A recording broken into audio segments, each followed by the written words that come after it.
स्थिति पंचम स्कंद में परमात्मा ही अनंत है,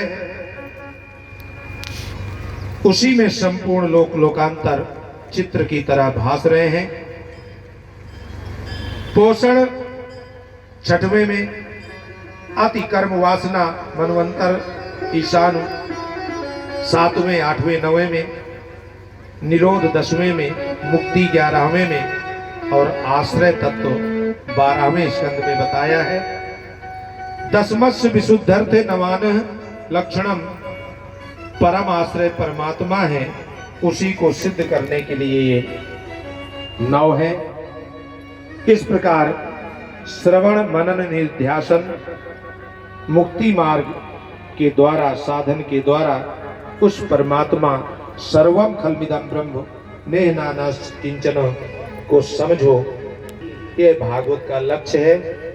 तो पहले में अधिकारी बताया, दूसरे स्कंद में साधन बताया। अब जब साधन पहुंच गए आप ऑफिस में, तो क्या करोगे? रजिस्टर निकालोगे और काम करना शुरू कर दोगे। जैसे हमारे मास्टर साहब यहाँ से जाते हैं, परीक्षाएं हो रही हैं, तो साधन से गए, मोटरसाइकिल से गए, अब वहां पर जाकर के कुछ करेंगे कि नहीं करेंगे? कापियों का वितरण करेंगे, बच्चों की जांच करेंगे, तो इसको बोलते हैं क्रिया।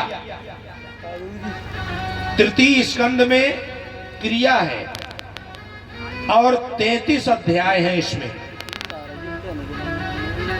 इसमें सर्ग का वर्णन है, आसुरी दैवी शक्ति का प्रतिपादन है और गृहस्थ आश्रम के लिए ये बहुत उपयोगी है। क्यों? ये संसार जगत द्वंद्व रूप है। द्वंद्व किसको बोलते हैं? दो ऊंचा द्वंद्व, जहां दो हो वहीं द्वंद्व, वहीं झगड़ा, वहीं लड़ाई। अकेले में कोई लड़ाई झगड़ा नहीं है। तो ये कभी दैवी संपत्ति, कभी आसुरी संपत्ति के नाम से कहे गए। सज्जन दुर्जन, ये सबका जोड़ा रहा है। प्राय लोग कहते हैं पहले जमाना बहुत अच्छा था, अब जमाना खराब आ गया है। ऐसी बात नहीं है। कहते हैं जमाना तो जैसे पहले था वैसे ही आज है, खराब तो हम हो गए, हमें सुधरना है। कहते हैं पहले बाप जो है बेटे को डांटता था, लेकिन आज बेटा बाप को डांटता है। इसी का नाम कलयुग है। आइए, विदुर जी धृतराष्ट्र की सभा में बुलाए गए। बड़े सुंदर हित भरे वचन कहे।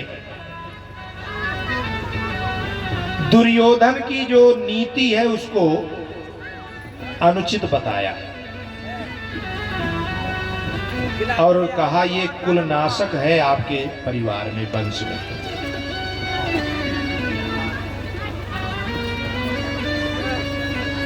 दुर्योधन को जब पता चला तो विदुर जी का बड़ा अपमान किया।